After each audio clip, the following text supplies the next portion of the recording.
If you take one single step out that door, don't you ever think of coming back. I don't care if you get on your knees and beg. I will never open it for you again. If I leave, who will prepare the Thanksgiving dinner?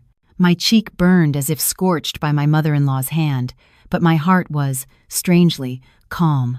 In that moment, I had a sudden realization. Every last dollar I had to buy, even a bag of groceries in this God-forsaken house, was money my own sick mother had secretly pressed into my hand. I looked at my belongings scattered on the floor. I didn't cry. I simply picked up my phone and, for 1 minute, did what I had to do. The next day, when the relatives descended upon the house like a tidal wave, the sight of my mother-in-law's face, drained of all color, was the most beautiful thing I had ever seen. Before we begin, please subscribe, like, and leave a comment telling me where you're watching from. I'd love to say hello. Now, let's start the story. The late November air in Queens, New York, was a mix of dry, dusty grit and the faint, sweet smell of roasting chestnuts from a street vendor. Emily stood in front of a small closet, her stiff fingers fumbling through neatly folded underwear. Her phone screen was still lit, displaying the text message from her aunt. Mom collapsed at the market. It's a brain hemorrhage. They're in emergency surgery now. Get to Mount Sinai, fast. It was a short message. She was reading it for the 4th time. The underwear in the closet was organized by color, from lightest to darkest. It was a rule her mother-in-law had established on the very first day Emily married into this family. A woman's closet is a reflection of her soul, dear. A messy closet means a messy woman. Eleanor had said it with the condescending air of a duchess bestowing wisdom upon a simple country girl. Emily pulled out 2 tank tops. The straps of the white one were already pilling, but she had no other choice. In 5 years of marriage, she hadn't bought a single new piece of clothing for herself. It wasn't that she didn't have the money. It was because every single expense had to be audited by her mother-in-law. How much was this? Where do you think you're going dressed like that? Who are you trying to impress? She grew so tired of the questions that she simply stopped buying anything. Her suitcase was the same one she'd brought from her parents' home when she got married, a 20-inch, dark navy blue. The zipper was a little sticky. Emily knelt on the floor and began to pack. In the quiet room, the sound of her forcing the zipper shut was piercingly sharp. Underwear, pajamas, a spare pair of jeans, a pouch with her toiletries, she shoved them all in. Mom is in surgery. The thought jabbed at her temples every few seconds like a rusty nail. She wanted to cry, but though her eyes burned and ached, the tears were dammed up somewhere deep inside, refusing to come out. After 5 years of marriage, it seemed she had even forgotten how to cry. From the living room, the sound of the television drifted in. It was the trashy daytime soap opera her mother-in-law loved. The female lead was screeching at her husband, accusing him of an affair. Emily had listened to that sound for 5 years straight. The volume on that channel was always fixed at 23. Not too loud, not too soft, just loud enough to soak every corner of the house in the messy lives of other people. She stood up. Her knees creaked. 32. Her body was already warning her in various ways that she wasn't young anymore. The suitcase wheels rattled against the hardwood floor. As she walked to the entryway and reached for her coat hanging on the wall, the television in the living room abruptly went silent. And just where do you think you're going? Eleanor's voice shot out from the direction of the sofa. It wasn't a question. It was an interrogation. Emily was all too familiar with that tone, the slight upward inflection at the end of the sentence, the way she scanned you from head to toe like a cat inspecting a mouse that had invaded its territory, her displeasure palpable. Emily didn't turn around. She gripped the sleeve of her coat tightly, then let go. Eleanor, my mother has been hospitalized. She had a brain hemorrhage. I have to go to the hospital. She tried her best to keep her voice even.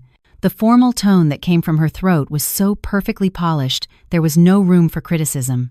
For 5 years, she had perfected the art of hiding her anger and sorrow beneath a shell of politeness. A rustling sound came from the sofa. Eleanor was getting up. The stare boring into her back felt like 2 cold, heavy stones. A brain hemorrhage? There was a sneer in her voice. Isn't that one of those things where they have to lie in bed for a long time? What's going to change just because you go? Emily turned around. Her mother-in-law was dressed in a lavender silk lounge set, her hair tied up in a neat bun, revealing a smooth, elegant neckline. At 62, her skin was smoother than that of her 32-year-old daughter-in-law. Because she never lifted a finger to do housework, because she went for skin treatments twice a week, and because her daughter-in-law's mother sent $2,000 to this house every month under the guise of support. She's in surgery, Eleanor. She's in critical condition, Emily said again. She wasn't sure why she repeated it. Perhaps she hoped the weight of the word critical might finally register with her mother-in-law. Eleanor's brow furrowed slightly. It wasn't with worry, but with disgust. Thanksgiving is in 2 days, her mother-in-law said. Emily stood there, stunned.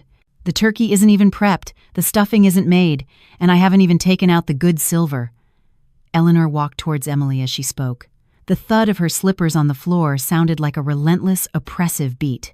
If you go now, who's going to do all that? Eleanor, my mother might die. Emily heard her own voice.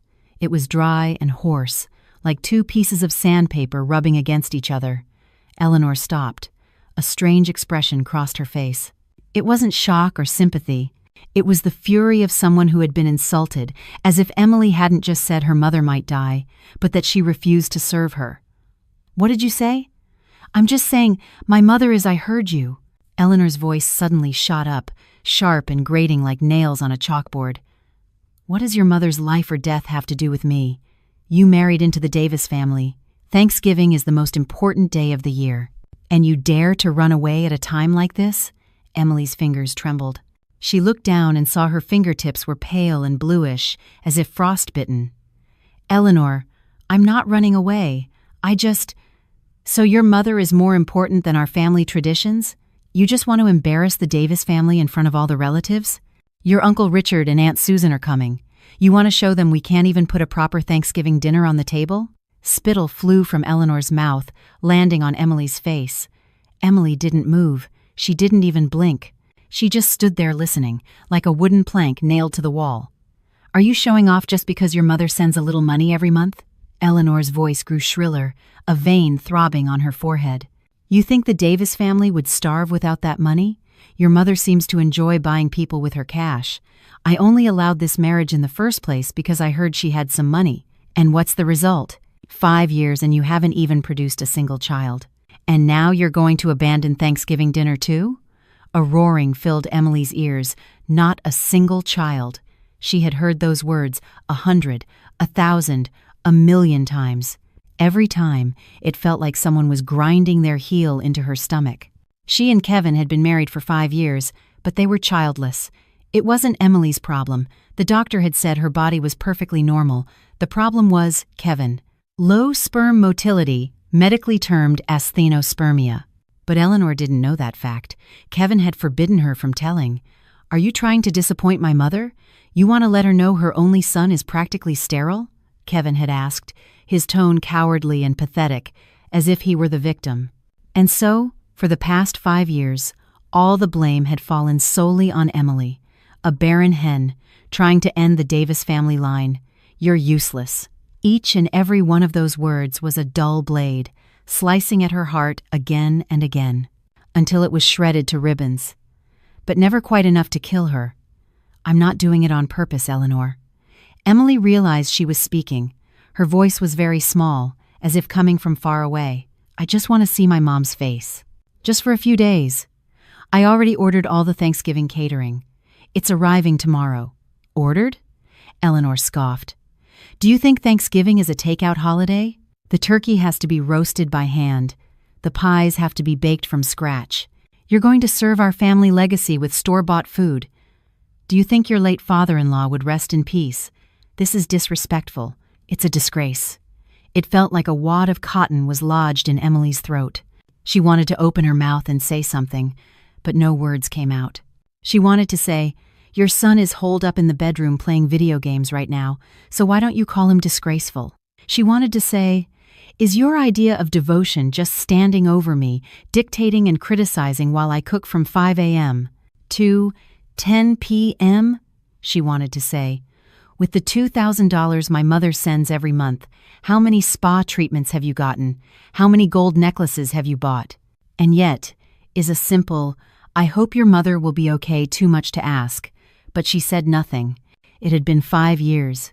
She was used to silence. Silence was the safest option. Silence didn't create bigger problems. Silence was the only shield she had in this house.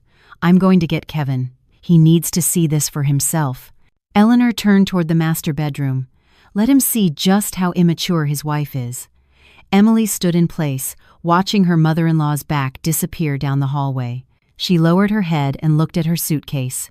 A little dust had settled on the dark navy fabric. She reached out to wipe it off, but her fingers were trembling too violently to do it properly. The bedroom door opened. Kevin walked out. He was in his pajamas, his hair a mess, and his eyes held the particular fatigue of someone who had been staring at a screen for too long. At 35, a small paunch was already starting to form, and his jawline was blurring. He was still holding his smartphone, a mobile game running on the screen. The moment Emily saw him, she felt an indescribable emotion surge through her chest. It wasn't anger or disappointment. Those feelings had long since worn away over the past 5 years. It was numbness, a bone-deep numbness. "What's going on?" Kevin asked. His voice was laced with the annoyance of a cat whose nap had been disturbed.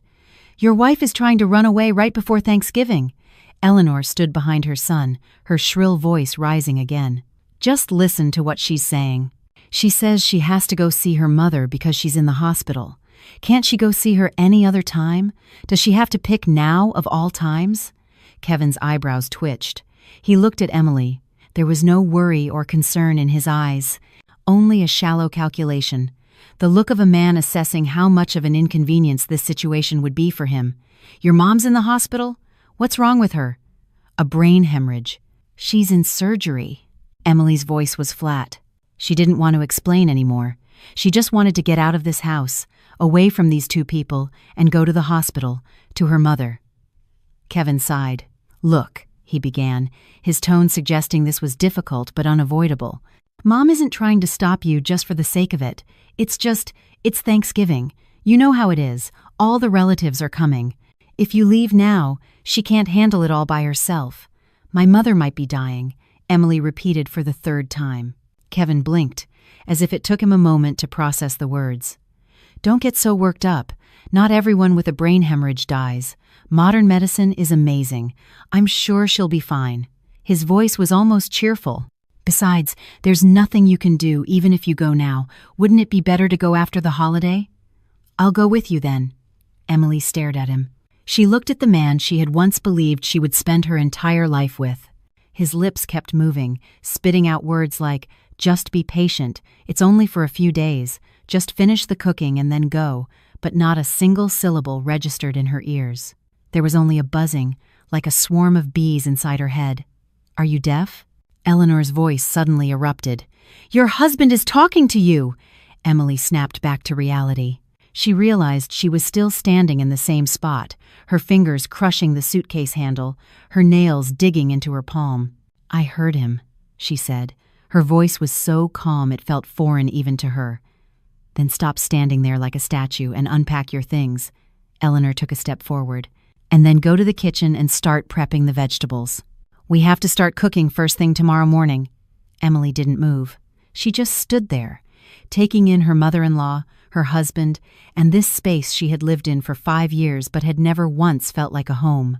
On the wall hung a photo of Kevin as a child, carefully framed in gold. Next to it was her in-law's wedding photo and a picture of her father-in-law, who had passed away 3 years ago, smiling gently. Next to that was a photo of Kevin holding his college diploma, with Eleanor standing proudly beside him. Her photo was not there, not a single one. Their wedding photo was stuffed deep inside a bedroom closet, buried between pillows and blankets, never having seen the light of day. "Did you not hear me?" Eleanor's voice pierced her eardrum like an awl. Emily moved. She pulled the suitcase closer to her body and reached again for her coat on the wall. "What do you think you're doing?" "I'm going to the hospital." "You," Eleanor's face contorted in an instant. Emily saw the rage burning in her eyes, the ugliness erupting through the carefully maintained facade. Before she could react, a foot shot out and kicked her suitcase. Thwack! The suitcase tumbled to the floor, the lid popping open and spilling its contents everywhere. A white tank top landed near the entryway, its pilled fabric seeming especially prominent. "Are you insane?" Eleanor shrieked. "Do you have no respect for this family at all?" Emily bent down to pick up her clothes. The moment her fingers touched the fabric of the tank top, a hand flew out and struck her across the cheek. Crack! The sound was sharp and clean, like a dry twig snapping in two. Emily's head was thrown back by the force, and the side of her face slammed into the corner of the shoe cabinet. A violent pain shot out from her cheekbone, and her vision flashed white. She felt something warm trickle from the corner of her mouth. It was blood. She slowly stood up and touched her lip. Her fingertips came away stained red. The living room suddenly fell silent. Eleanor stood frozen in the position she had been in when she slapped her, a mixture of shock and horror on her face, not from the guilt of striking her daughter-in-law, but from the potential trouble the sight of blood might cause. Kevin stood at the end of the hallway, still holding his phone, bathed in its pale, flickering light. His face was a complete blank, no anger, no pity. He didn't even seem to consider coming closer. He just stood there like a bystander, waiting for the commotion to end. Emily looked at him. She remembered what Kevin had said on their wedding day, holding her hand. "I'll protect you." His voice had been so soft, so full of conviction. Back then, she had truly believed him. She had thought she had finally found someone she could lean on. But it had been 5 years. Through countless arguments, insults, and her mother-in-law's tirades, he always wore that same expression. "Mom's just getting old. Just put up with it. You know, that's just how she is. Just be the bigger person." It was always the same lines, like an automated answering machine. Emily's eyes began to sting, but still, no tears fell. She bent down and picked up the scattered clothes one by one, stuffing them back into the suitcase. The white tank top, the folded pajamas, she shoved them in haphazardly and zipped it shut. The zipper was still sticky, and it made an unpleasant grinding noise. You're still going?" Eleanor's voice trembled. It was laced with anxiety. "You dare to go?" Emily stood up. One side of her face throbbed as if it were on fire, and the blood from her mouth had trickled down her chin, staining the collar of her shirt. She didn't wipe it away. She didn't check her reflection in a mirror. She picked up her suitcase and turned toward the door. "If you walk out that door right now, don't ever think of coming back." Eleanor's voice stabbed into the back of her head, sharp enough to tear the air. "Do you hear me? Don't come back." Emily's hand grasped the doorknob. The metal felt cold. It wasn't even winter yet in Queens, but the knob felt like a block of ice. Suddenly, she thought of her mother. Her mom was 67 this year. Her hair was already half gray, her back slightly stooped. Every time she came to visit her daughter in the city, she had to take a 4-hour bus ride and then transfer subways 3 times. And every time, her hands were full of bags. Homemade jam, vegetables from her garden, a special cut of beef from the local butcher. "This is for your in-laws, this is for Kevin, and this is your favorite," her mother would always say. And then she would secretly slip an envelope into Emily's pocket. "Don't let your in-laws see. This is pocket money for you. A woman needs to have a little something of her own, you know?" Emily tried to refuse every time, but her mother's eyes were so full of earnest concern that she could never bring herself to say no.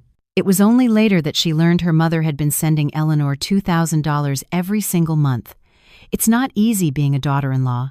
If I help them out a bit, maybe they'll treat you better," her mother had said. But did they treat her better? Not even once. If anything, that money became an excuse for her mother-in-law to work her more brazenly, a reason to disrespect her with even greater conviction. "Your mother likes to buy people with her money." That's what Eleanor had just said. Emily's fingers squeezed the doorknob until her knuckles turned white. She opened the door. The November air rushed in, carrying the smell of roasting chestnuts and the distant scent of fried chicken. The motion sensor light in the hallway flickered on.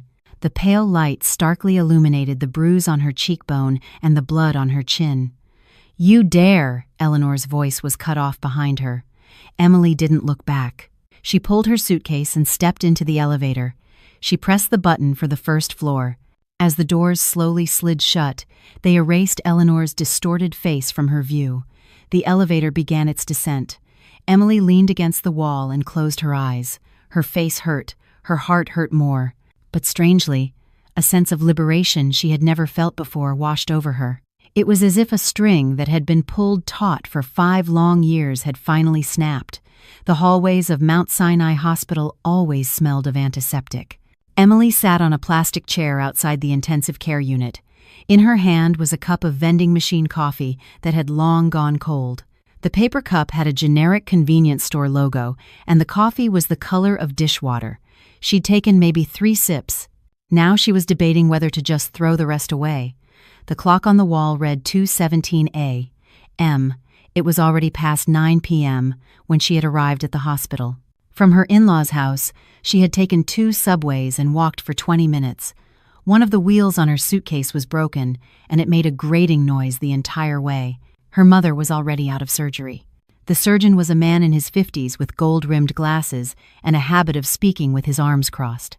He rattled off a series of medical terms: extensive intracranial hemorrhage, decompressive craniectomy, post-operative observation, possibility of a persistent vegetative state.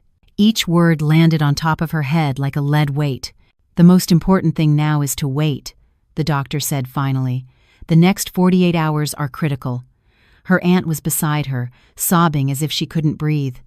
Emily didn't cry. She just stared through the glass window of the ICU at the person lying there, tubes connected to every part of her body. Her mother's head was wrapped in bandages, her face was ashen, and her lips were cracked and dry. The face that used to smile and say, "My daughter is the most beautiful girl in the world," was now as lifeless as a faded black and white photograph. Emily stood there for a long time. She couldn't bring herself to leave until a nurse came and told her that visiting hours were over. Now, she was sitting in the hallway, clutching a cold cup of coffee and staring blankly at a health poster on the opposite wall. Next to a picture of a smiling elderly man were the words in large font, "Prevent strokes. Start with managing your blood pressure." She didn't know what her mother's blood pressure was. She didn't even know what her mother's health had been like recently. The last time she'd seen her was 3 months ago. Her mother had come to the city to drop off some food and left after just 2 hours. Eleanor had made it clear she was an inconvenience, and Kevin had grumbled that it was awkward having her there with nothing to talk about. "It's okay, dear. I'll come again soon," her mother had said. Watching her mother's back disappear into the subway entrance that day, Emily had felt a sharp pang of anxiety in her chest, but she hadn't run after her. She had just watched that small, thin back vanish into the crowd. Thinking back now, it felt like a premonition. Emily looked down at the paper cup in her hand. She had squeezed it so hard that it was crumpled and creased at the edges. She set the coffee aside and pulled her phone out of her pocket. 17 unread messages, 5 missed calls, all from her in-laws. Eleanor had left 8 voicemails, each one over a minute long. Emily knew what they said without even listening. It wouldn't be concern for her mother's condition. It would be a barrage of questions. Why aren't you back yet? What about Thanksgiving? What are we supposed to do with the ingredients? What am I going to tell the relatives when they get here? Kevin had sent 3 text messages. The first, "Did you make it to the hospital?" The second, "Mom is furious. You need to come back and apologize." The third, "Hey, is that catering stuff really coming tomorrow? I checked, and there's no delivery confirmation text." Emily stared at that third message for a long time. The scene at the house flashed through her mind. Her mother-in-law kicking her suitcase, slapping her face, blood trickling from her mouth. Kevin standing 15 feet away in the hallway, holding his phone, doing nothing. Is that catering stuff really coming tomorrow? That was what he was worried about. Emily let out a small, mirthless laugh. It was a strange sound, silent, with only the corners of her mouth turning up, but her eyes were devoid of light. She opened the shopping app on her phone. After a few seconds of loading, her order from 3 days ago appeared. Premium Thanksgiving dinner set. Total payment, $870. It included a pre-brined turkey, stuffing mix, gourmet gravy, seasonal fruits, traditional pies, a bottle of wine, and even a set of holiday-themed serving platters. Estimated delivery. The day before Thanksgiving, 9 a.m. Emily's finger hovered over the screen. The cancel order button was right there. Bright red text on a white background. It stood out starkly. A voice in the back of her mind whispered, "Don't. You can't do this. This will cause a huge problem. The family dinner is a big deal. Eleanor will go insane. Kevin will resent you forever." But another voice answered back, "My mother is lying in a hospital bed. My mother might become a vegetable. My mother might die. And my mother-in-law is worried about who's going to cook a damn turkey. My husband is worried about whether a delivery will arrive on time." Did a single one of them ask, "How is your mother doing?" No, not one of them. Not a single word. Emily's finger pressed the screen. A confirmation message popped up. "Are you sure you want to cancel this order? Once canceled, the payment will be refunded to your account within 3 to 5 business days." She pressed confirm. The screen refreshed, and the order status changed from preparing for shipment to order canceled. Emily stared at those 2 words for 10 seconds. Then she opened her banking app. The credit card in her name was the household expense card. Kevin and Eleanor each had an authorized user card. All the household bills were paid from that account. Utilities, gas, internet, the apartment maintenance fees, all on autopay. Financial management had always been Emily's job. Not because she wanted it, but because Eleanor found it bothersome. "You're the woman of the house, so naturally, you should take care of these things," her mother-in-law had said. So the card was issued in Emily's name, and the monthly statements were sent to her phone. But who spent the money? Emily didn't buy clothes, didn't go to the salon, didn't meet friends. Her personal spending was less than $50 a month, mostly for small necessities or fruit. Eleanor went to the salon twice a week, charging $200 each time. Kevin, under the guise of entertaining clients, would frequently charge $500 or $600 for drinks. The real thing keeping this household afloat was the $2,000 her mother sent every month. And now, that mother was lying in the ICU, hovering between life and death. Emily navigated to the card management menu. She found the Manage Authorized Users tab, Kevin's card ending in 1897, Eleanor's card ending in 2045.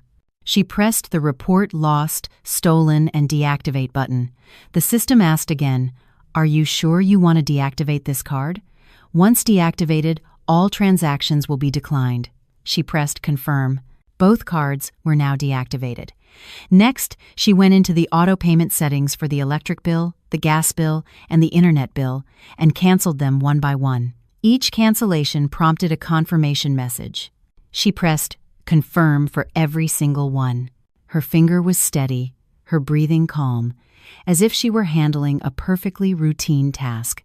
Finally, she opened their family group chat. The chat name was Our Family. 3 members, Emily, Kevin, Eleanor. The profile picture was a family photo taken 3 years ago, when her father-in-law was still alive. The 5 of them stood in a row, smiling, but the smiles were stiff, like taxidermy. Emily typed a message. "Thanksgiving catering has been canceled.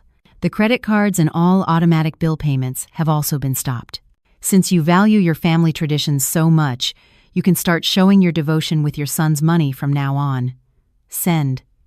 Then, she switched her phone to silent mode and shoved it into her pocket. At the end of the hall, a nurse pushed a cart by. The sound of the wheels echoed in the empty corridor. The smell of antiseptic seemed to grow stronger. Emily leaned back against the chair and closed her eyes. Her face was throbbing. A scab was forming on the cut by her lip, making the skin feel tight. But it didn't matter. She just wanted to rest for a moment. Tomorrow, she had to discuss the treatment plan with the doctor. She had to contact her mother's workplace to arrange for medical leave. She had to go to her mother's apartment to find her insurance card and other documents. There was a mountain of things to do. But at least she didn't have to think about cooking that goddamn Thanksgiving dinner anymore. On Thanksgiving morning, a light drizzle fell over Queens. Eleanor had been on edge since 4 a.m. She couldn't sleep, checking her phone every 30 minutes. But the shopping app screen displayed only a single line of gray text. "Your order has been canceled." She couldn't believe it. It had to be a system error, she thought. She called the customer service center.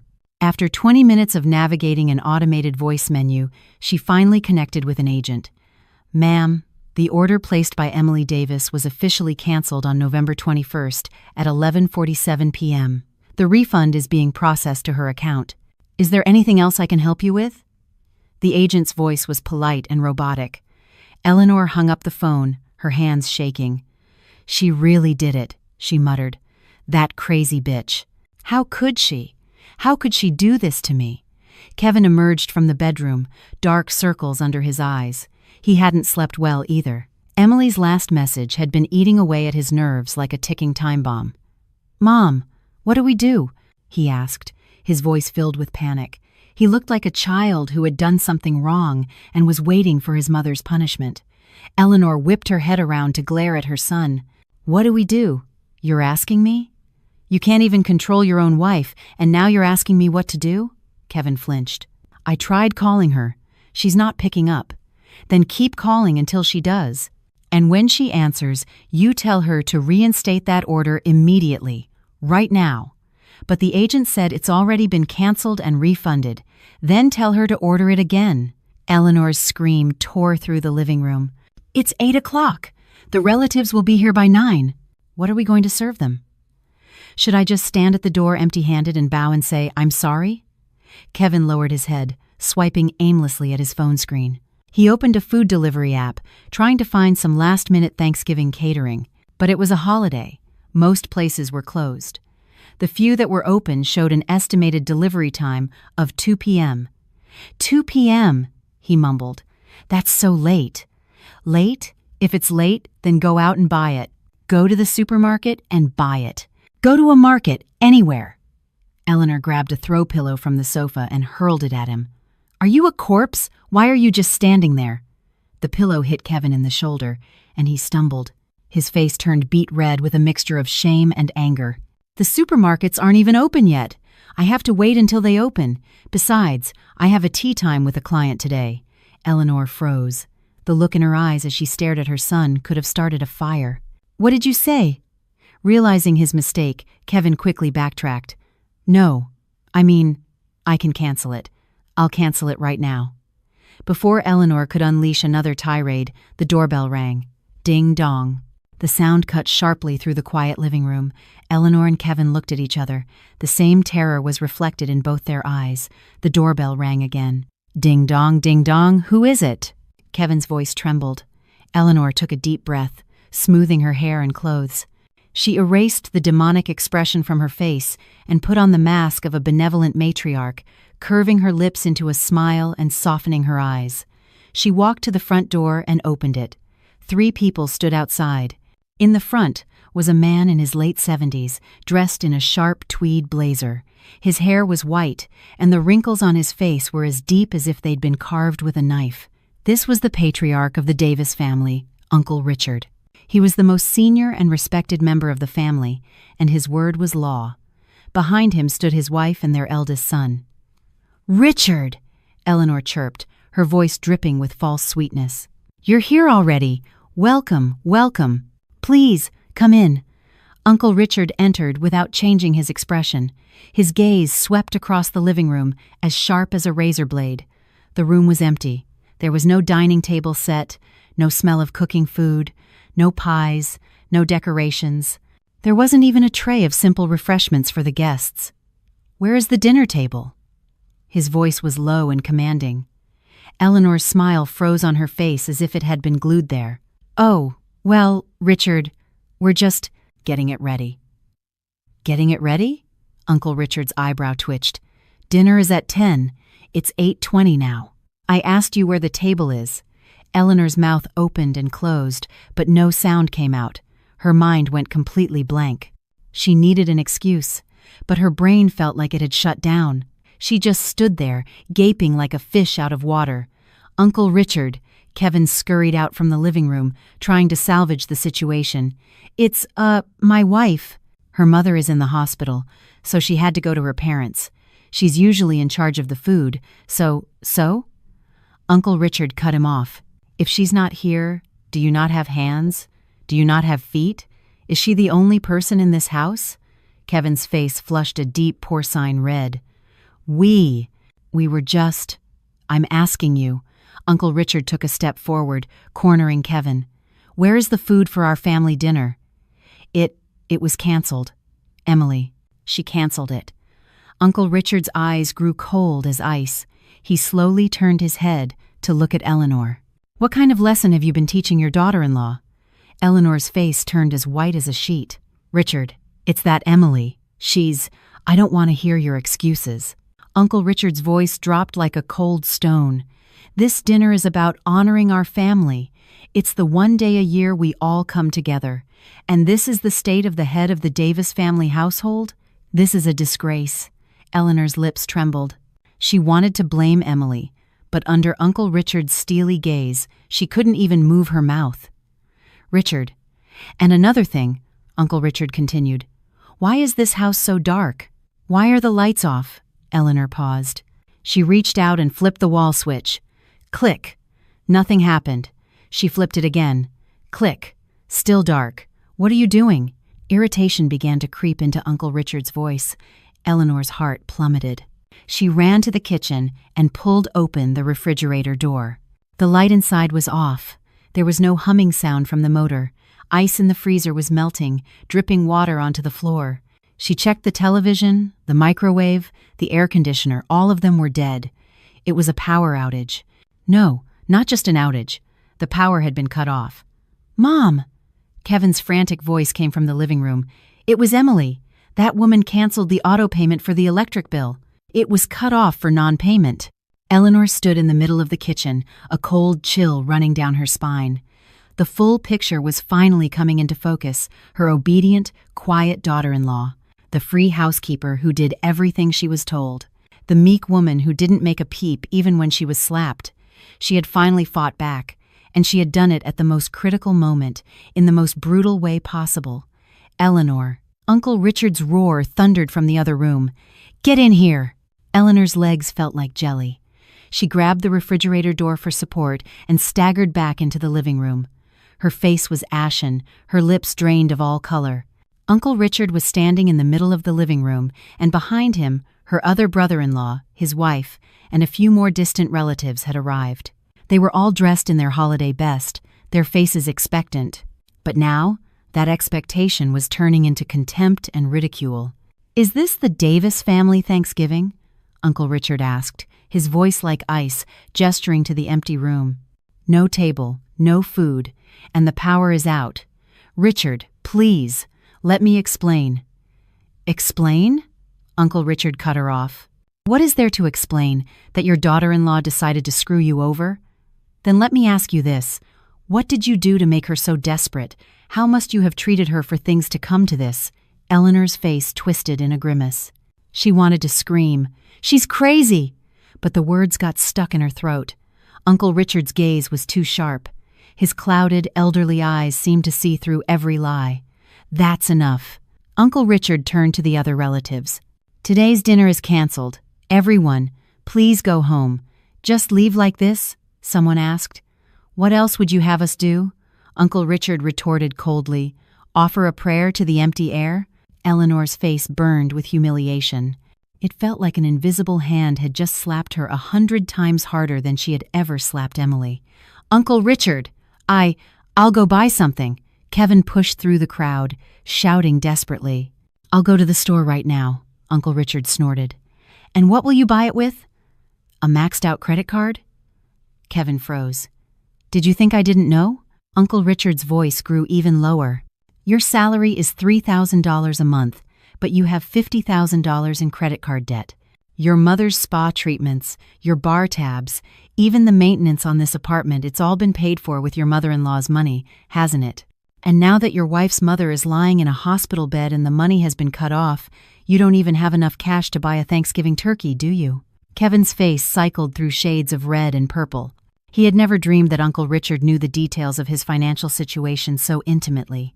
The pathetic reality he had tried so hard to hide, the incompetence he refused to admit, was now laid bare for everyone to see.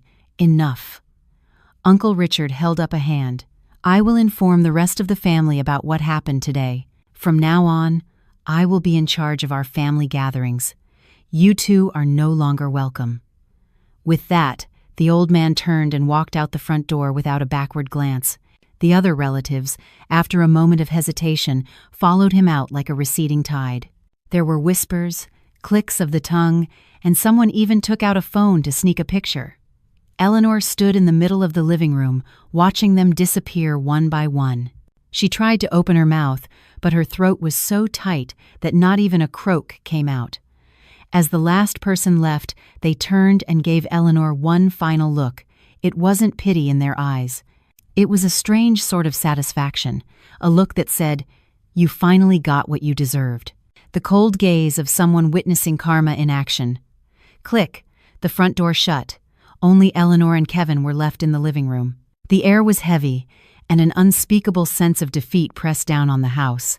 From the kitchen, the refrigerator gurgled as the last of the ice melted and dripped to the bottom. Eleanor slowly turned her head to look at Kevin. The panic from moments ago was gone, replaced by a dark, simmering hatred. "Call her," she said, biting off each word. "Tell that bitch to get back here. Now." With a trembling hand, Kevin pulled out his phone and dialed Emily's number. A mechanical voice filled the empty, mocking silence of the living room. "The number you have dialed is not in service. Please check the number and try again." Emily's phone remained off. She was sitting on a chair in the hospital corridor, staring at the ICU window. The scene behind the glass seemed to shimmer slightly. Her eyes were dry from being awake all night. Her mother hadn't woken up yet. The doctor said this was common. After a hemorrhage surgery, a patient could remain unconscious for days, sometimes even weeks, but Emily still got up every 10 minutes to check. Her mother lay in bed, surrounded by a forest of tubes and machines. Her complexion was still gray, her eyes were shut tight, and only the mechanical ventilator rose and fell with a steady rhythm. Emily gently placed her palm against the cold glass. The glass was cool to the touch. The chill of autumn was already seeping into the city. Suddenly, she remembered her childhood, the days she would walk to the market holding her mother's hand. Back then, her mother's hand was big and warm, and it would envelop Emily's small hand completely. "Are you cold?" "No." "Are you sure?" "I'm sure, Mom. I'm not cold at all when I'm holding your hand. How many years ago was that? 20? 25? The memory was hazy. All she could recall was the warmth of her mother's hand. But the hand lying on the hospital bed now was thin and dry, an IV needle stuck in the back of it, blue veins standing out against the pale skin. The slackened skin could no longer hold Emily's hand. "Emily Davis, family of the patient?" Someone called from behind her. Emily turned to see a young woman in blue scrubs. Her name tag read, "Susan Miller. You're the guardian for the patient in ICU bed 7, correct?" "Yes, that's me. Dr. Evans would like to see you. He wants to discuss the future treatment plan." Emily nodded. She followed the nurse down a long hallway. The sound of their footsteps echoed in the empty corridor, mingling with the low hum of the overhead fluorescent lights. At the end of the hall was a door with a plaque that read, "Dr. Robert Evans, Neurosurgery." Emily knocked. "Come in." She opened the door and entered. Dr. Evans was sitting behind a desk piled high with medical charts. He looked up at Emily and gestured to the chair opposite him. "Please, have a seat." Emily sat down, her hands, resting on her lap, anxiously clasped and unclasped. "Doctor." Evans flipped through her mother's chart, silent for a moment before he spoke. "As I mentioned yesterday, his tone was professional and detached. The extent of your mother's hemorrhage was quite severe. While the surgery successfully removed the hematoma, the damage to the brain tissue was unavoidable." Emily nodded silently. "The key question now is when or if she will regain consciousness," Dr. Evans continued. "If we see signs of spontaneous recovery within the next 48 hours, there's a chance for rehabilitation. However, if 72 hours pass with no response," he paused, "you will need to start preparing for long-term care." Emily's heart sank. "Long-term care? What does that mean?" "It means there's a high probability she will remain in a persistent vegetative state, Doctor," Evans said, looking directly into Emily's eyes. "She will require machines to sustain her vital functions. Her position will need to be changed regularly to prevent bed sores, and she will require daily physical therapy. You will also need to hire a professional caregiver." He listed the specific costs and care items. Each number felt like a giant boulder crushing her chest. "For now, waiting is the best we can do, Doctor," Evans concluded. But you, as the guardian, also need to consider the financial aspect. The cost for the ICU is roughly $1,500 per day. It will be less once we move her to a regular room, but with a caregiver, you should still expect around $800 a day. And that's not including future rehabilitation costs. Emily's mind went blank. $1,500 a day. That was $45,000 a month. How much did she have in her savings account?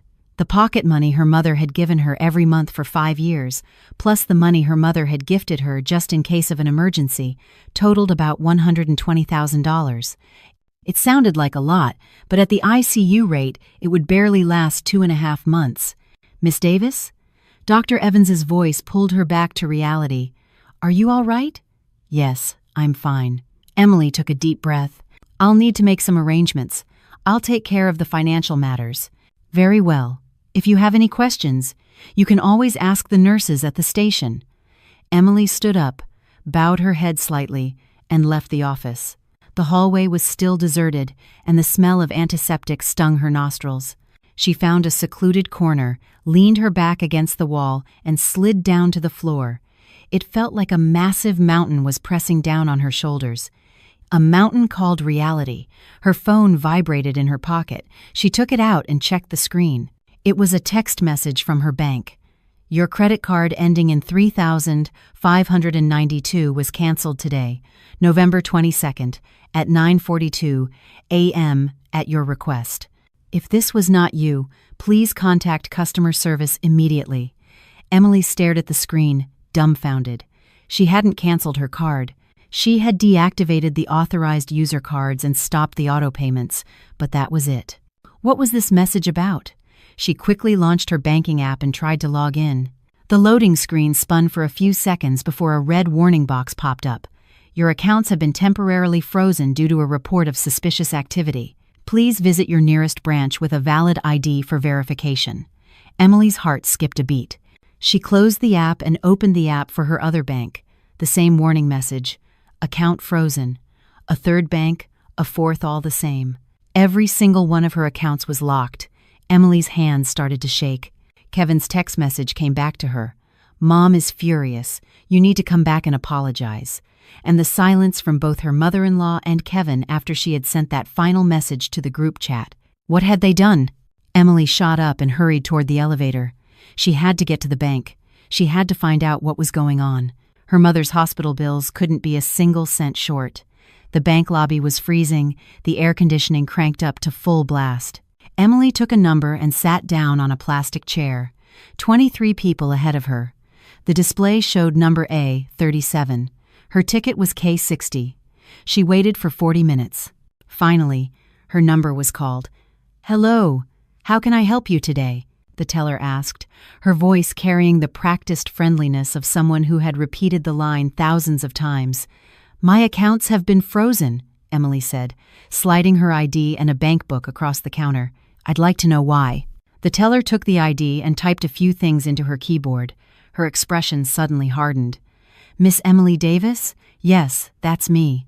Could you please wait just a moment? The teller stood up and disappeared into an office behind her. A few moments later, she returned with a middle-aged man in a suit. His name tag read, Mark Taylor, Branch Manager. Miss Davis, would you please follow me to the conference room?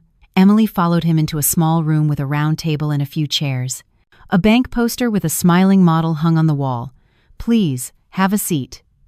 Emily sat down. Mr. Taylor sat opposite her, his face a mask of professional solemnity. Miss Davis, regarding the reason your accounts were frozen, a report was filed by a member of your family. A report? Emily asked. Yes. Your husband, Mr. Kevin Davis, filed a police report this morning. He claims that you fraudulently used his credit card and intentionally canceled household utility payments, causing a power and water outage, which resulted in significant financial loss and emotional distress. Emily's mind went completely white. Fraud? Her voice trembled. That card is in my name. It's my card. He was just an authorized user. We have confirmed that part, Mr. Taylor nodded. However, Mr. Davis claims that the card was originally issued based on his credit and financial backing, and that he is the de facto owner. He says he simply entrusted it to his wife. "My credit card was issued on my own credit." Emily's voice rose. "I submitted my proof of employment and income statements. It was all based on my credit score." Mr. Taylor's expression remained unchanged. "Miss Davis, I understand you're upset, but once a police investigation has begun, it is standard procedure to freeze all related accounts until the facts are clarified. We are simply following protocol." Emily gripped the arms of her chair. She thought of her mother lying in the ICU. She thought of the $1,500 daily hospital bill. She thought of the $120,000 in that account, the money her mother had saved her entire life, scrimping and saving for her daughter. And now, all of it was tied up. "My mother is in the intensive care unit right now." Emily's voice shook.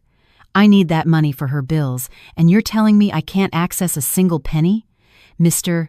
Taylor's gaze flickered for a moment, but it quickly returned to the cold, professional stare of a banker.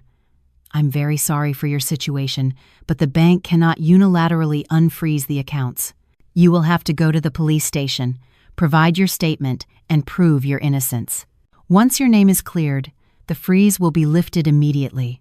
How long will that take?" "It depends on the speed of the investigation. It could be a few days, or if it gets complicated, it could take several weeks." "Several weeks?" Emily squeezed her eyes shut. Her mother didn't have several weeks. It was already dark when she left the bank. The neon signs of the city were beginning to light up. It was a holiday weekend, so most shops were closed, with only convenience stores and a few restaurants casting a lonely glow. Emily stood in front of the bank, feeling as if her legs were made of lead. She didn't know what to do. Her mother's hospital bills, her own living expenses, the frozen accounts, her husband's police report, everything was a tangled mess, choking the air from her lungs. Her phone vibrated in her pocket. She pulled it out. It was a text from an unknown number. "Is this Miss Emily Davis?" "This is Detective Miller with the NYPD 112th Precinct. We need you to come in for questioning regarding a report of credit card fraud filed by your husband, Kevin Davis. Please report to the station tomorrow at 10 a.m. If you have any questions, please contact me at this number." Emily stared at the message for a long time. Then, a strange, twisted smile spread across her face. It was a bizarre smile, devoid of warmth or emotion, just a mechanical movement of muscles. She opened her photo gallery and found a picture she had taken just before leaving her in-laws' house, a photo of the wedding picture hanging on their living room wall. She and Kevin, in a tuxedo and a wedding dress, were smiling brightly. Looking at it now, that smile seemed utterly grotesque. She closed the gallery and opened a notepad app. She began to type, "Divorce Settlement Agreement Party. A. Kevin Davis Party. B. Emily Davis. Both parties mutually agree to dissolve the marital relationship. Division of assets. Party B waives all claims to any and all marital assets acquired during the marriage, including the apartment, vehicles, and savings accounts. Assumption of debt. All debts under Party A's name shall be the sole responsibility of Party A and shall not be transferred to Party B." She wrote out each clause. It felt like her fingertips were making sharp, clicking sounds against the screen. She had written this agreement in her mind 1,000 times over. From the first time her mother-in-law had called her a barren hen. From the time the following year when she saw Kevin laughing and texting with another woman. From the third year when she found out the household money was actually coming from her own mother's pocket. From the fourth year when she realized she was being treated as nothing more than a free maid and an ATM. And from yesterday when she was slapped by her mother-in-law while her husband just stood there and watched. She had always dreamed of divorce. She just never had the courage. But now she did, in a way she had never expected. After finishing the agreement, she opened a legal services app and booked a consultation with a lawyer for the next afternoon. After doing this, the tightness in her chest seemed to ease a little. Her phone buzzed again. It was a message on a messaging app. The sender was Sarah, a woman from Kevin's office she had met once at a company picnic. "Emily, I don't know if I should be saying this, but I think you should know. Kevin and our manager, Miss Roberts. I don't think they're just colleagues. I saw them sharing a room on a business trip last month. Emily read the message without any change in her expression. She already knew. Kevin never even bothered to lock his phone, and she had seen their disgusting conversations more than once. She had just pretended not to know, because her mother-in-law had said, "Men need to blow off steam sometimes. As long as he comes home at night, that's all that matters." Because Kevin had said, "Don't misunderstand. We're just close because of work." Because she had hypnotized herself. Just endure it, for the sake of the family. If I just endure it, it will all pass. But what had she gained by enduring? A family that wouldn't even let her go to the hospital when her mother collapsed at a market. A husband who froze her bank accounts so she couldn't even pay for her mother's surgery. A reality where she was being investigated by the police as a credit card thief. She had endured for 5 years. And this was her reward. Emily put her phone in her pocket and started walking toward the subway station. She had to get back to the hospital. Her mother was waiting. The next morning, 10 a.m., at the NYPD 112th Precinct. Emily sat in a chair in an interrogation room. Across from her sat Detective Miller, a man in his mid-30s. He was dressed in plain clothes and had an unremarkable face. On his desk were a pile of documents and a paper cup of coffee. "Miss Davis, could you please recount for me again the circumstances under which this credit card was issued? I applied for it in March of 2019 at Chase Bank. At the time, I was working in the accounting department of a trading company, and my monthly salary was $2,800.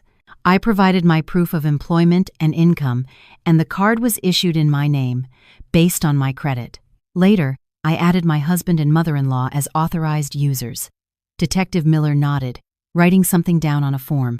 "So why did you suddenly deactivate their cards and cancel the automatic payments?" Emily looked the detective straight in the eye. "Because my mother-in-law tried to stop me from going to see my dying mother. Because while my mother was on the verge of death, the man who calls himself my husband was only worried about whether his Thanksgiving catering would arrive on time. Because while my mother-in-law was slapping me across the face, my husband just stood there and watched." Her voice was calm, almost detached, as if she were telling someone else's story. Detective Miller's pen stopped. "Your mother-in-law assaulted you?" "Yes." Emily pointed to her cheek. "Right here, the night before last. The bruise has faded a bit, but you can still see the mark." The detective leaned forward to get a closer look. On her cheekbone, there was a faint, purplish bruise and a clear, scabbed-over cut near the corner of her mouth. "Did you file a report?" "No." "At the time, all I could think about was getting to the hospital to see my mother." Detective Miller was silent for a moment. "Miss Davis," his tone softened considerably, "your husband has accused you of credit card fraud. However, our check with the bank confirms that the card is unequivocally in your name and you have full authority over it. Legally speaking, deactivating authorized user cards or canceling automatic payments does not constitute a crime." Emily nodded. "However," the detective continued, "your husband is also claiming that you acted out of malice to intentionally cause a power outage, ruined the family's Thanksgiving, and publicly humiliated them in front of relatives.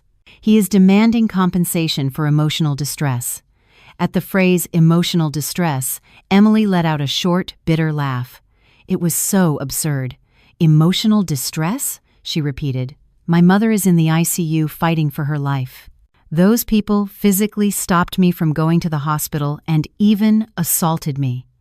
And now they're demanding I compensate them for emotional distress?" Detective Miller looked uncomfortable. "I understand how you feel, but since the complainant has made this claim, it has to be noted in the report. Of course, whether it holds up is for a court to decide." Emily took a deep breath. "Then I'd like to file a complaint as well." "A complaint?" "Yes. I'm pressing charges for domestic assault. My mother-in-law hit me, and my husband stood by and did nothing. I have a witness, my aunt. I was on the phone with her on my way to the hospital and explained the whole situation. And," Emily added, "I'm also suing my husband for adultery. I have evidence for that too. Testimony from a coworker and screenshots of the text messages between him and the woman. I saved them on my phone and never deleted them." Detective Miller's pen stopped again. He looked at the woman in front of him. Her face was pale, and she had dark circles under her eyes, looking like she hadn't slept in days. But her gaze was as steady and unshakable as a calm lake. "Miss Davis, are you sure you want to proceed with this?" he asked. Emily met his gaze. "Yes, this could make things quite complicated. Your husband's side isn't likely to take this lying down." "I don't care," Emily cut him off. "I have nothing left to lose." Detective Miller was silent for a moment. He lowered his head and quickly scribbled something on the form. "All right, I'll help you file the complaint. We'll move to the next room to take your official statement, and you can submit the evidence you mentioned." Emily nodded and stood up. At the door, she paused. "Detective," she asked without turning around, "how long will it take for my husband's case against me to be dismissed? The facts are pretty clear. It should be resolved within a week. And when will my accounts be unfrozen? As soon as you're cleared, we'll notify the bank, and they'll be released immediately." "Thank you." Emily opened the door and walked out. The fluorescent lights in the hallway were still pale and cold. After a few steps, she felt a wave of dizziness. She braced herself against the wall and slowly slid to the floor. She hadn't slept in over 30 hours. Rushing from her in-laws' house, spending the night at the hospital, hearing the news about her frozen accounts at the bank and now the police station. She was exhausted, truly exhausted. But she couldn't collapse. Her mother was waiting. She grit her teeth, pushed herself up using the wall, and started walking again, one foot in front of the other. A week later, Emily's accounts were unfrozen. The police investigation concluded that her actions did not constitute a crime. The credit card was legally her own, and she had every right to manage it as she saw fit. Kevin's complaint was dismissed, and he even received a warning for filing a false report. But Emily had no time to feel relieved. Her mother still hadn't woken up. 48 hours passed, then 72, then a full week. Her mother remained with her eyes shut tight, her face ashen, breathing only with the help of a ventilator. Dr. Evans confirmed that she was now considered to be in a persistent vegetative state. Her brainstem is functional, so she can breathe on her own, but the damage to her cerebral cortex is too severe. The chances of her regaining consciousness are slim. The doctor's voice was flat. "We can move her to a regular room for long-term care, or," he trailed off, but Emily knew what he was leaving unsaid, "or you can choose to withdraw life support." Emily stood in front of the ICU window, looking at her mother. Her mother's head had been shaved for the surgery, and a long surgical scar snaked across her scalp like a centipede. She had lost so much weight that her cheekbones protruded sharply, and her eyelids were sunken. "Is this really my mother?" The mother who used to haggle over a few cents for a bundle of spinach at the market. The mother who would show up with bags full of food every time she visited. The mother who would secretly slip a wad of cash into her daughter's pocket. Emily pressed her palm against the glass. "Mom, please, open your eyes." Her voice was as brittle as a dry leaf. "Mom, if you wake up, I'll take you to that little diner you love, the one with the clam chowder. You always said their broth was the best. Just wake up. I'll take you every day." Behind the glass, her mother didn't stir. Only the ventilator made its rhythmic mechanical sound, inflating and deflating her chest. "Mom, please open your eyes. I'm getting a divorce now. You always said you didn't like that family, that I was suffering too much." "I listened to you, Mom. I'm getting out. So please, wake up. We can live together, just the two of us. Please." Still no response. Emily's eyes began to burn. As if a dam that had held for years had finally burst, tears streamed down her face. "Mom." Her throat was so tight she couldn't speak. She sank to the floor, buried her face in her hands, and sobbed. It was a cry she had held back for 5 long years. Forgetting all dignity, she wailed like a wounded animal. People walking down the hall glanced at her, but she didn't care. She just wanted to cry. She wanted to vomit up all the sorrow, anger, sadness, and despair of the last 5 years. She cried for a long time, until a nurse came over to ask what was wrong, until her throat was raw and her voice was just a hoarse whisper. She slowly pulled herself up. She wiped her tears. She took out her phone. She opened the Our Family group chat. Since her last message a week ago, no one had said a word. The silence was deafening. Her last words, You can start showing your devotion with your son's money from now on, hung there. She began to type. I've sent the divorce papers to Kevin's email. I don't want any alimony or assets. I have no debts in my name. From now on, you can take care of your own precious family traditions by yourselves. Send. Then she sent a photo. The divorce agreement, signed and dated. Finally, she added one more sentence. My mother is in a vegetative state. I hope you're satisfied now. Don't bother with any hypocritical inquiries about her health. Don't even bother with empty wishes for her recovery. She can't hear you anyway. Send. Then she pressed the Leave Chat button. The chat room disappeared from her list. Her phone screen went dark. She put it in her pocket and walked toward the elevator. The doors slowly closed. Emily leaned her head against the elevator wall and closed her eyes. Her mother might never wake up again, but she had. She had finally, completely, woken up from a terrible 5-year nightmare. 3 months later, the winter wind in Queens was as sharp as a knife. Emily stood in front of the courthouse, wearing a gray puffer jacket. Her mother had bought it for her 2 years ago at a discount store. It's not fancy, but it's incredibly warm, she had said. At the time, Emily had thought it was tacky and rarely wore it. Now, it felt warmer than any other coat in the world. The court's decision had just been handed down. The divorce was finalized. Since Emily had waived her claim to any assets, it was straightforward. The court ruled that Kevin's $50,000 credit card debt was his sole responsibility and had nothing to do with Emily. Furthermore, the evidence of domestic assault Emily had submitted was accepted. While Eleanor did not face criminal charges, it was her first offense, and the injury was deemed minor. The court acknowledged the emotional distress Emily had suffered and ordered Kevin and Eleanor to pay her $5,000 in damages. Kevin's affair was also substantiated by clear evidence, resulting in an additional $10,000 in damages, a total of $15,000. It wasn't a fortune, but it wasn't nothing either. It was enough to cover a few months' rent and her mother's caregiver bills. Emily left the courthouse and walked out into the winter street. The trees lining the sidewalk were bare, their skeletal branches reaching toward the gray sky.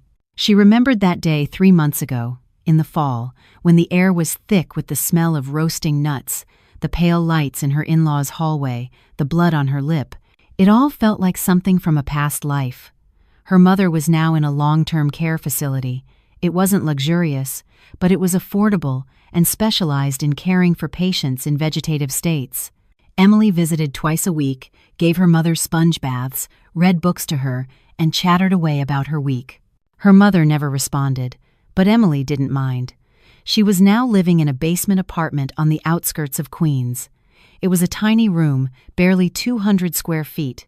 Sunlight barely trickled in for an hour a day, and when it rained, the walls smelled of mildew. But it was entirely her own space. No one called her a useless, barren woman. No one slapped her for wanting to go see her sick mother. No one sat idly by playing games on their phone while she fell apart. It was freedom. And though the price had been steep, her mother was in a vegetative state. She was a divorcee, and her bank account was dwindling. She felt she could breathe more easily now than at any point in the last 5 years. Emily swiped her Metro card at the turnstile. The subway car was crowded. She grabbed a handrail and stood. The train rattled, and the darkness of the tunnel flashed past the window. She looked down at her phone. She had long since left the family group chat, blocked Kevin's number, and blocked Eleanor's number too. But today, a text had come through from an unknown number.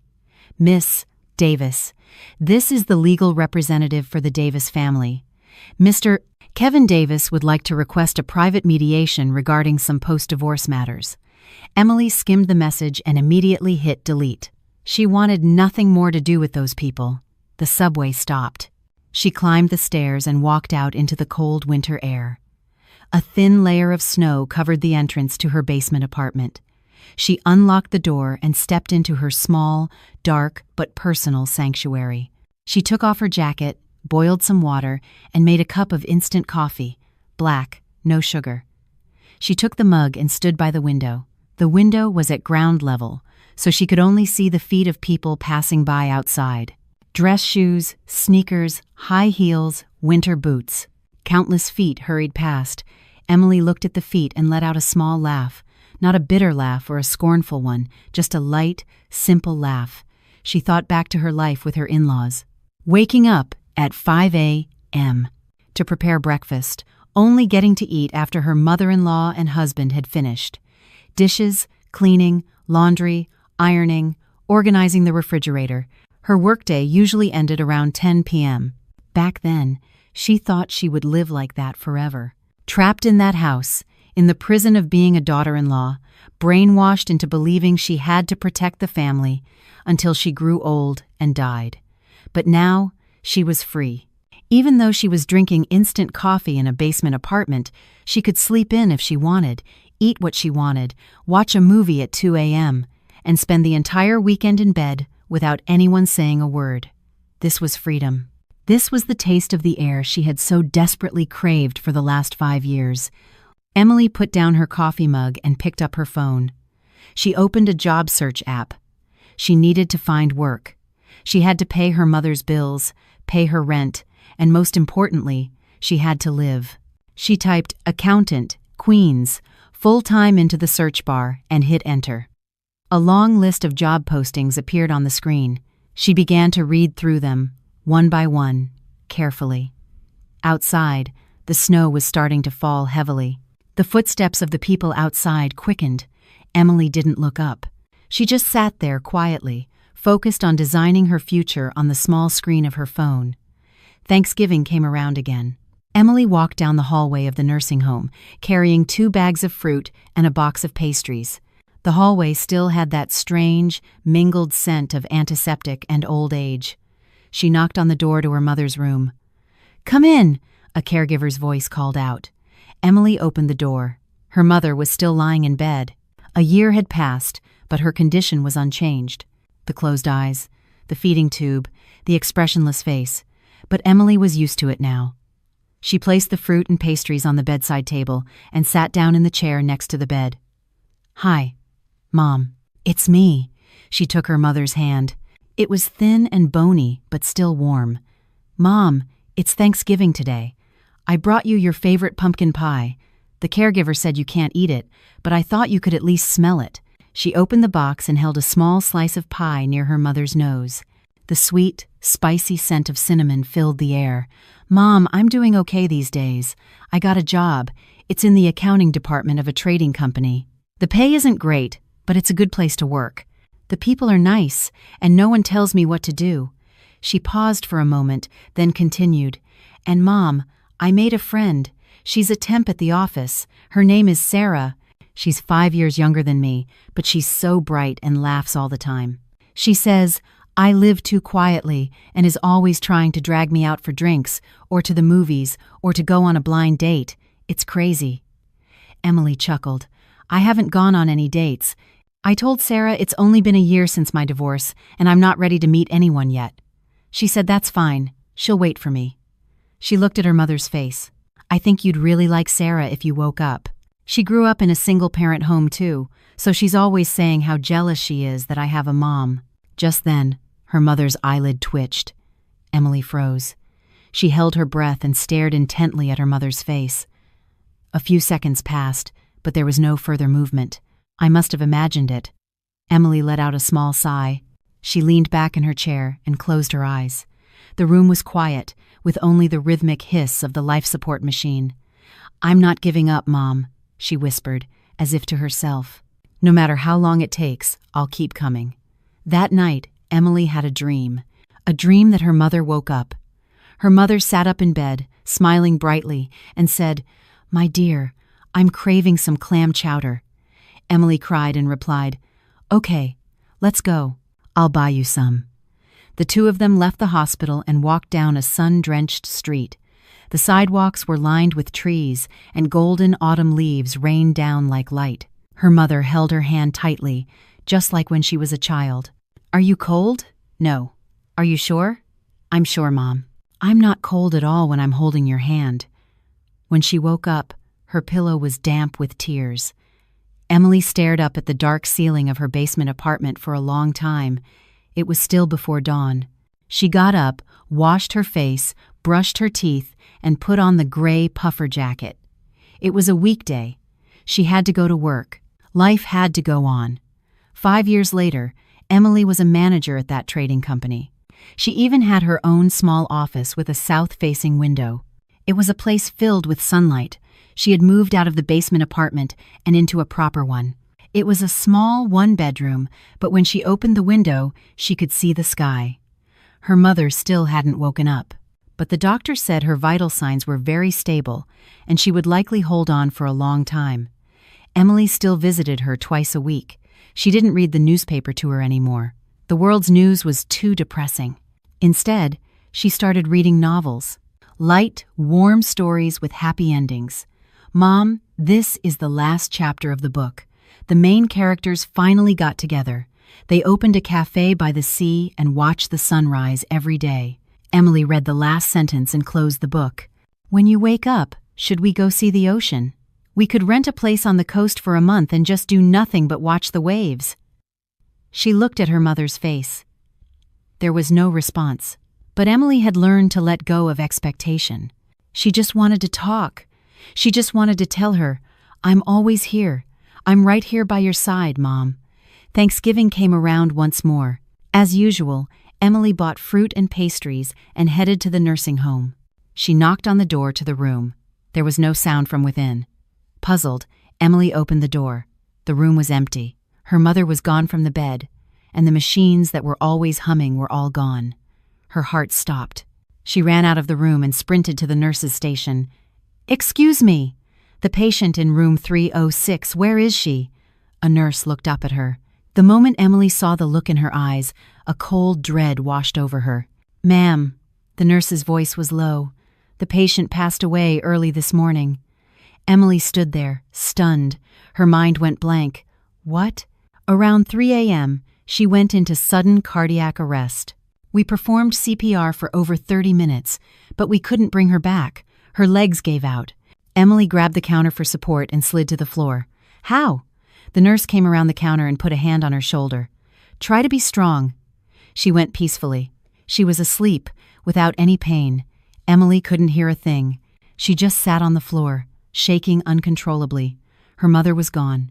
The mother who had collapsed in a market 6 years ago that Autumn had, on another autumn day 6 years later, left forever. She hadn't even gotten to see her one last time. Emily cried out loud. It was the second time she had wailed like that in 6 years. The first was when her mother had entered a vegetative state. This time was because her mother had left her side for good. The funeral was small. Emily did not notify anyone from the Davis family. The only people who came were her aunt's family, some of her mother's old co-workers, and her friend, Sarah. Sarah stayed by Emily's side the entire time, silently handing her tissues, bringing her water, and making sure she ate. Emily stood before the crematorium, holding her mother's portrait. The photo was from her mother's 60th birthday. Her hair hadn't been completely gray then, and her wrinkles weren't as deep. In the photo, her mother was smiling gently, a smile that showed the traces of a hard life, but was endlessly kind. "Rest in peace now, Mom." Emily's voice was cracked and raw from crying. "You worked so hard your whole life. You worried so much because of me. You can forget everything now and just rest." She watched as the attendant slid the portrait into the opening of the furnace. Flames roared to life. Her mother's smile in the photograph disappeared into the fire, turning to ash. Emily stared blankly at the roaring flames, the warm hand that held hers on the way to the market, the way she would wave from the school gate when she came to pick her up, the way she slipped an envelope into her pocket on her wedding day, saying a woman needed her own money. And her last image, 6 years ago, laden with bags, turning away and saying, "I'll come again soon." That was the last time she had heard her mother's voice. Emily closed her eyes. Hot tears streamed down her cheeks. "Mom, in your next life, don't live such a hard life," she whispered. "In your next life, I'll be your mother. I'll protect you." A month later, while cleaning out her mother's belongings, Emily found an old envelope. Inside was a bank book and a letter. The bank book was in her mother's name. The balance read, $320,000. Emily held her breath. This much money? How had her mother, a simple factory worker with a meager retirement fund, managed to save such a large sum? With trembling hands, Emily unfolded the letter. It was her mother's handwriting. Her cursive was unsteady, and some words were blurred, as if by tears. "My Emily, by the time you read this, I'll probably be gone. This money is what I saved my whole life. The money I earned working night shifts at the factory, the extra cash from side jobs, the little bit of inheritance your father left me, and my retirement savings, I put it all together. I know, my dear, I know how much you suffered in that house. Every time I visited you, it felt like my heart was being torn apart. But I also know your personality. I knew you'd only feel worse if I said anything, so I just watched. The only thing I could do was save money. I saved it so that if you ever felt like you couldn't take it anymore and wanted to run, you wouldn't hesitate because you had no money, so you wouldn't have to endure because you had nowhere to go. I saved every penny so I could be the ground beneath your feet. Emily, your mother isn't educated and doesn't have much, so this is all I can leave you. Please, don't live like me. Live with your head held high. Don't endure so much. Don't let other people wear you down. You are the most precious daughter in the world to me. Live like you are precious. I love you, my daughter." By the time Emily finished reading, her hands were shaking like a leaf. Teardrops fell onto the page, smudging the ink. She clutched the letter to her chest and curled up on the floor. A gut-wrenching sob escaped her. Her mother had known everything. That she was being treated like a maid. That she was bottling everything up and getting sick inside. That one day she would reach her breaking point and collapse. And so, her mother had quietly saved money to build a foundation for her daughter to stand on when she finally escaped. She had spent her whole life preparing for it. Emily cried for a long, long time until her voice gave out. Then, she slowly got up and walked to the window. Outside, the lights of the city spread out before her. Countless lights twinkled like stars, and the headlights of cars flowed like a river.